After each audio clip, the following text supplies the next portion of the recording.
Hi there, I'm Matt. This is my wife Esther. We're the pastors of C4 Church. What you're about to watch is our Sunday message. If you enjoyed this message, or if it added value to you in any way, then we would love for you to like, share, subscribe to our YouTube channel. And if you're ever in the area, why not come visit us in person? Thanks for watching.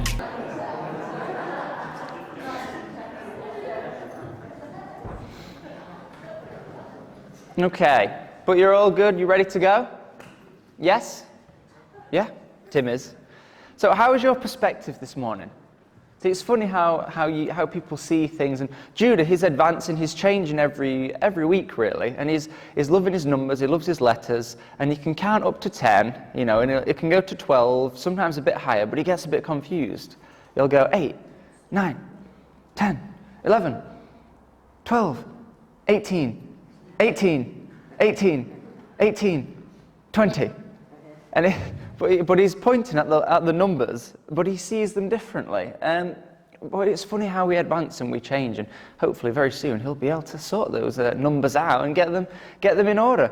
But is your perspective on eternity today?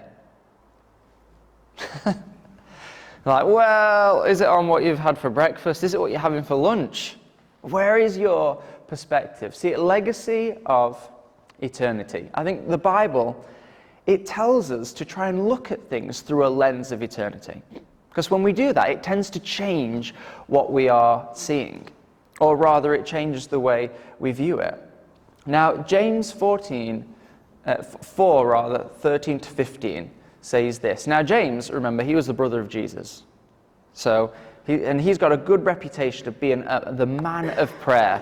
Now it says, "Come now, you who say, today or tomorrow, we will go into such and such a town and spend a year there and trade and make a profit. Yet you do not know what tomorrow will bring. What is your life?" Now stop there. If I ask you that question, what is your life? What would you say? If you say, what's your life about? What would people say your life is? What would you say your life is? Because we've probably all got some things we'd love to celebrate, love to show off. You say, what is your life? And then he goes on. He says, "For you are a mist that appears for a little time and then vanishes." You're thinking, wow, thanks. Instead, you ought to say, "If the Lord wills, and we will live and do this or that." What is your life? And it tells us we are mist, vapor. I mean, we love our little mist, don't we? We think, well, this is a great little bit of mist I've got right here. This is my favorite little bit of mist. But in the grand scheme of things, we are mist. We are a drop in the ocean of eternity. And sometimes it can be quite sobering to think that way, can't it? Because we can get very consumed with my little patch of mist. And maybe the little mist droplet next to me, or the mist droplet in front of me. But yet we are mist in eternity. Is that how you would have described your life? Was anyone thinking, well, Matt, let me tell you, I am mist, vapor. Here today, gone tomorrow. No, I think most of us, we wouldn't say that. But there is this big thing with eternity. Now, John 21. Afterwards, Jesus appeared again to his disciples by the Sea of Galilee. It happened this way. Simon Peter, Thomas, Nathanael from Cana in Galilee, the sons of Zebedee, and the other two disciples were together. I love how it always just introduces them. "I'm going out to fish." So the disciples, Jesus has been crucified, and they're feeling a bit deflated because it didn't go to plan, did it?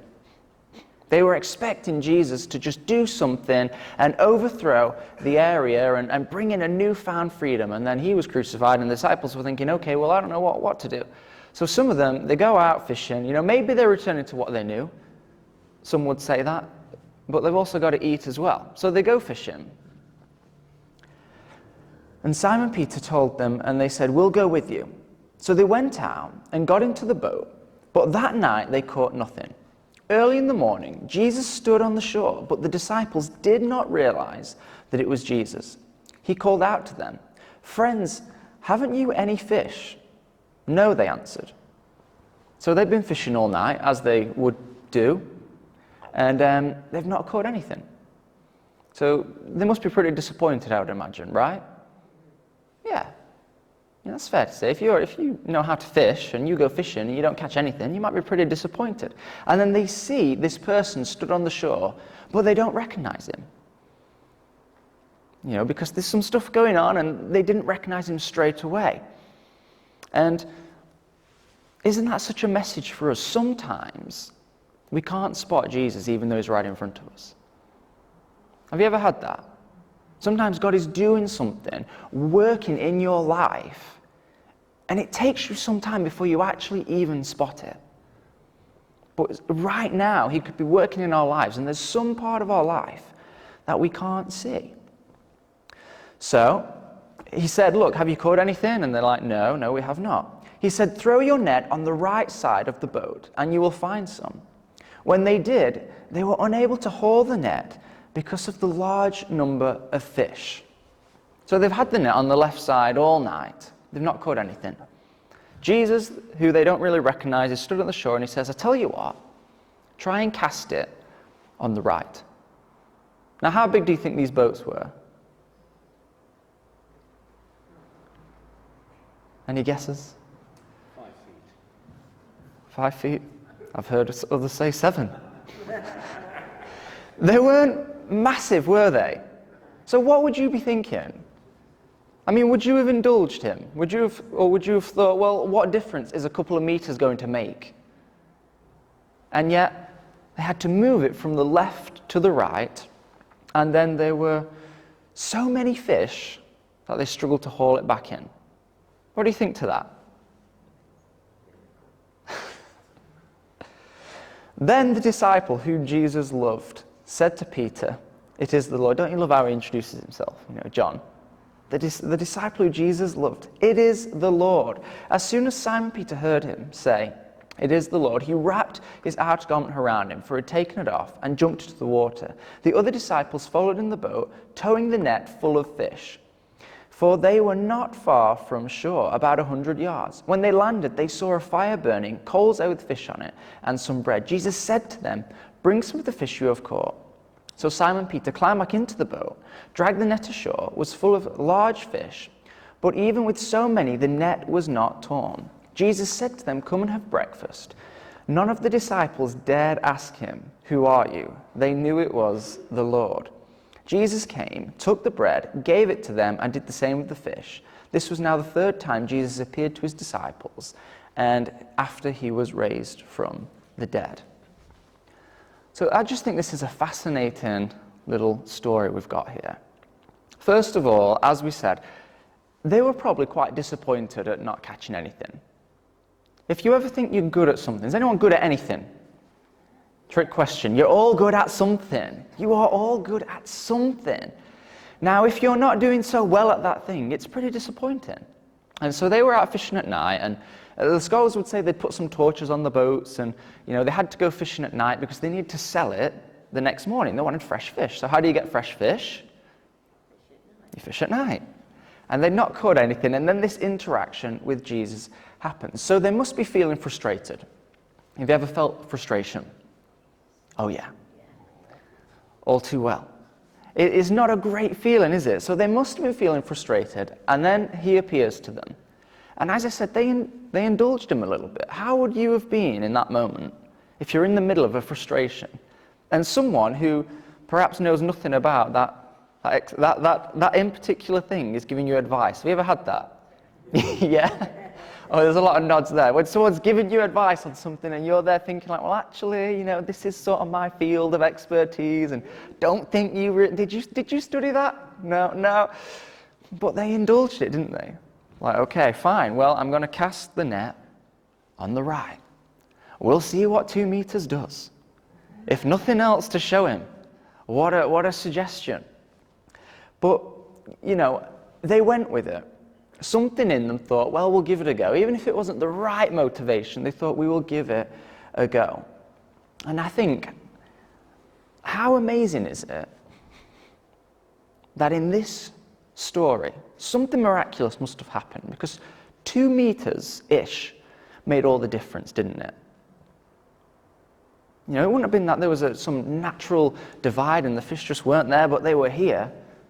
Because they followed his instructions, something happened. And I think to myself, you know, what area of my life do I just need to give 2 meters to? Do you know what I mean? What area do I just need to give those 2 meters to? What if those 2 meters would be the difference between an empty net and a net full of fish? Because I tell you, I want the net full of fish. But sometimes we've got to cast it on the right side. I think, you know, I've been a Christian, well, I've been in church most of my life, and I've been a Christian for a long time, because you've got to find God yourself, you see. You know, it's great you grow up in church, but you have to go on that journey. But I've sort of been in this environment a long time, and I've noticed that, myself included, we can get very into the mist, can't we? We can get very involved in the mist. And I think of this story. What if the fishermen decided to just have a bit of a debate instead of following the instruction? Do you know what I'm saying? You know, Jesus said, okay, take the net, move it to the right. But what if instead they wanted to spend a bit of time debating on what boat they're going to use today? They say, okay, we're going fishing. What boat should we use? Who's sitting where? No, John, you sit there. Peter, I'm going to sit there. I'll hold the net here because I know how to do it best, okay? That is the wrong net. We're going to use a different net. This net is stronger. It's bigger. Do you know what I'm saying? See,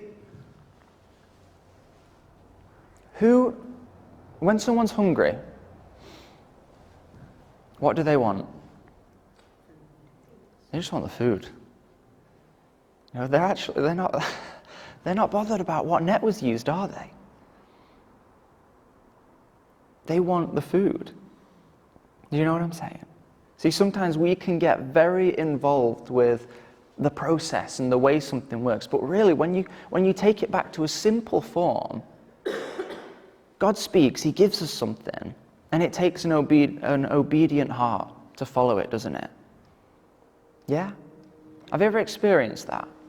Sometimes God just gives you something, and in the natural it might not make that much sense, but if you can just give it 2 meters of obedience, something can happen.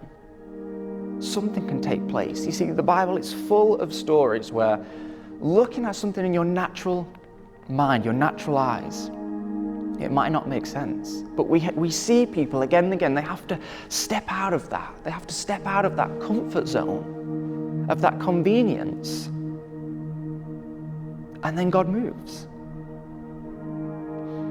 But it can be the most difficult thing to step out of that. So casting our nets on the right side, do we do that this morning, do we think? It's a lot of self-reflection, isn't it? I know. It's for myself as well, you know. It's where are my nets this morning? Are they on the left? Because that's the way I've always done it, you know. I like them on the left. It's comfortable. I know the technique well. But God's saying, I want you to try them on the other side. I want you to try it on the right side and see what can happen.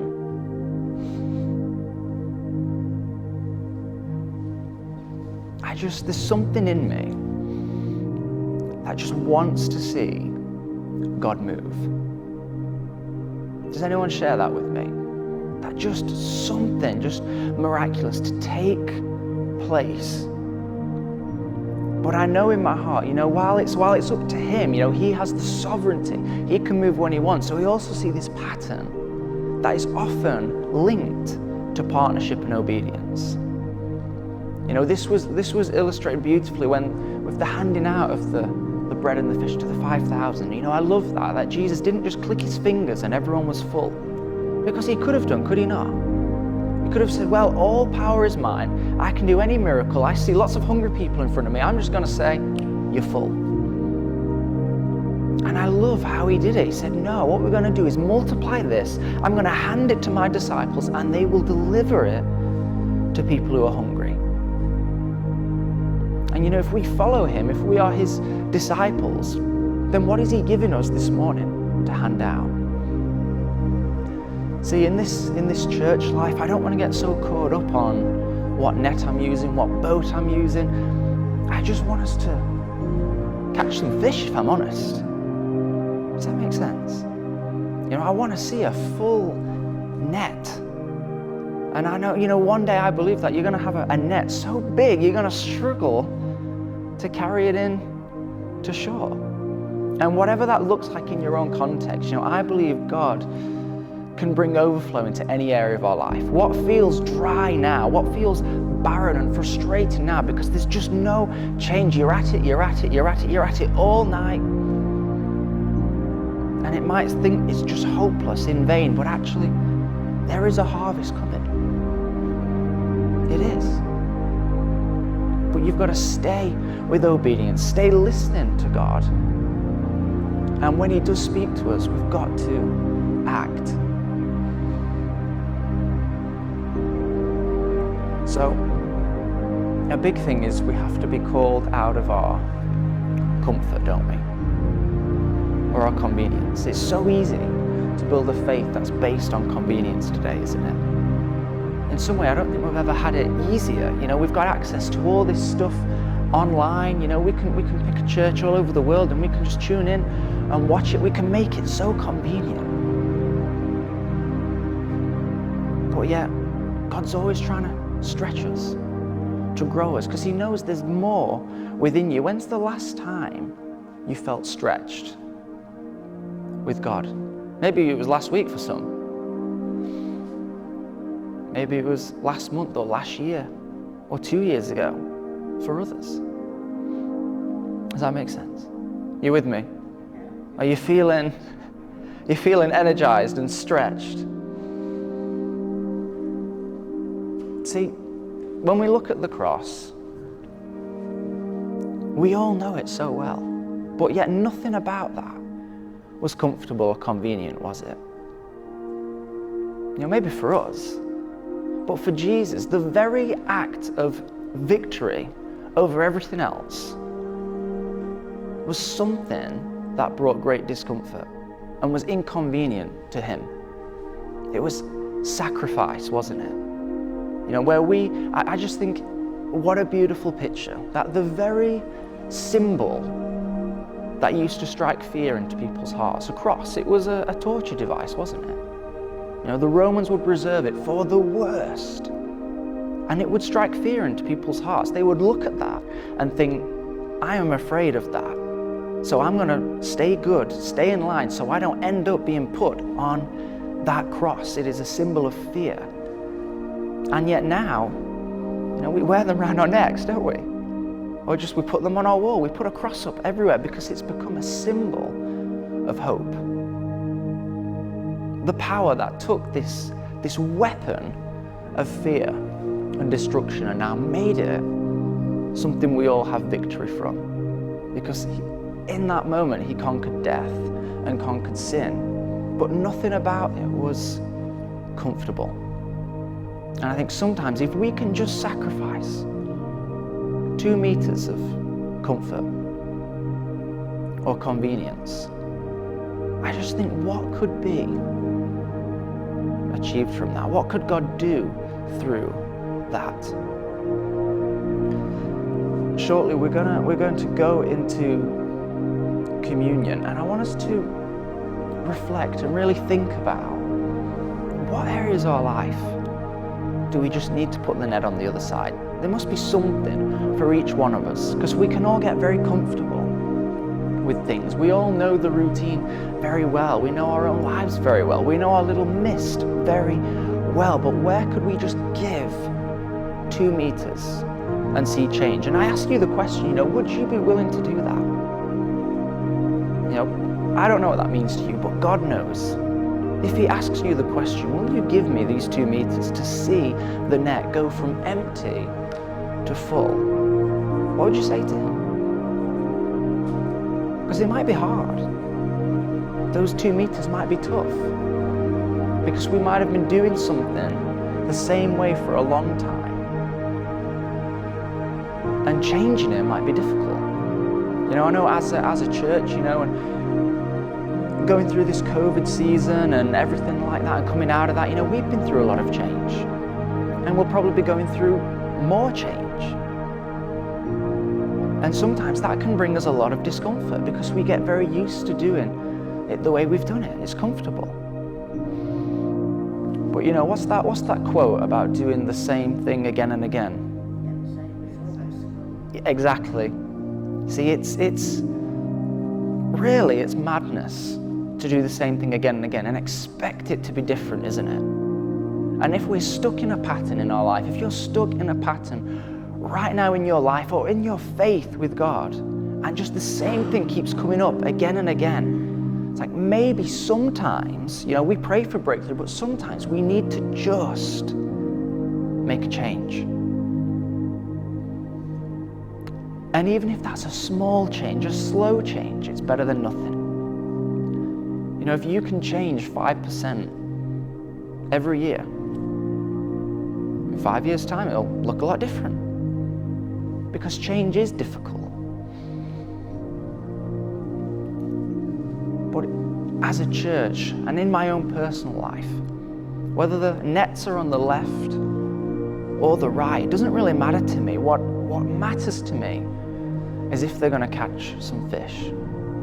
So I think sometimes we can be too divided on whether you're a left net or a right net kind of person anyway, you know, and you know, maybe someone hands you a fish and you're like, well, hang on a minute, which side of the net did you get this from before I took in? Was this the left or the right? Because I'll only eat from the left, you know. Do you get what I'm saying? Sometimes we can get very into the mechanics. But really, I just want to see people come to Jesus.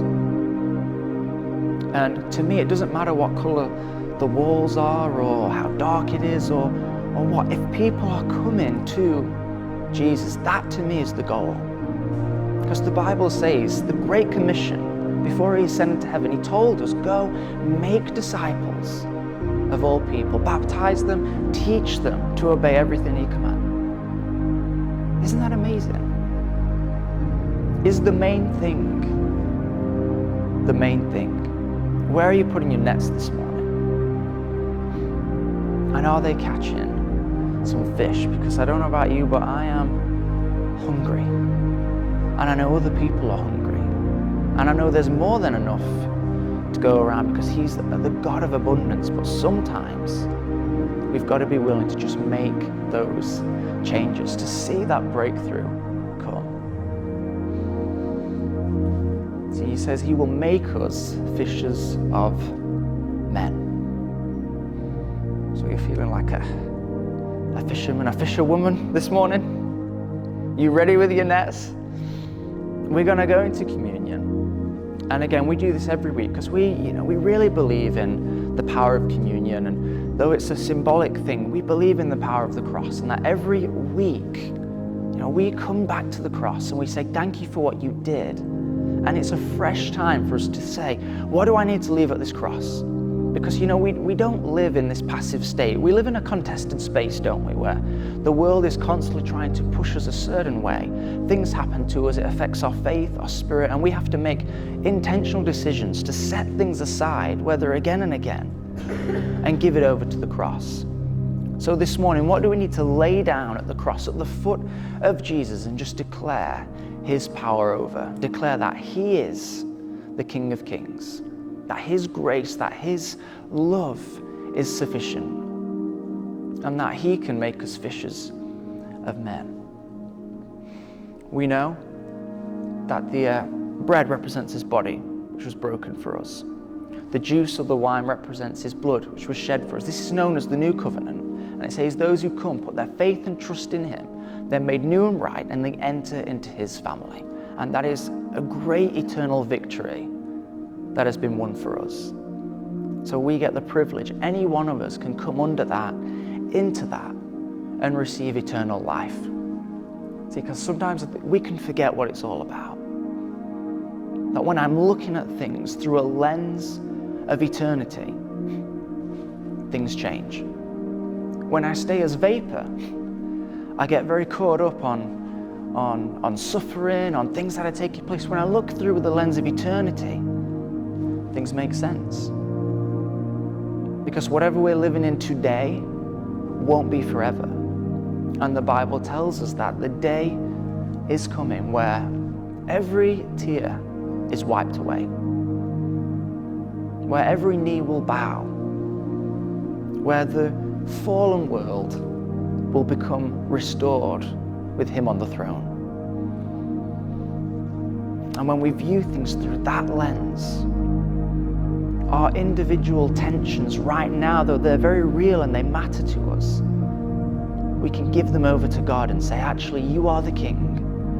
You are the Lord. What is your will, Father? If I'm missed, let it blow the way you want it to blow. Let it go the way you want it to go. I'm going to hand out communion in a moment. Please feel free to come up, take it. Just head back to your seats. Have a few minutes with you and God. And you can pray that dangerous prayer and ask him to search your heart. Ask him to reveal things. And what he reveals, what he shows to you, engage with it. And if there's anywhere where we need to move our nets from the left to the right, let's do it, and do it with conviction, believing God's going to move.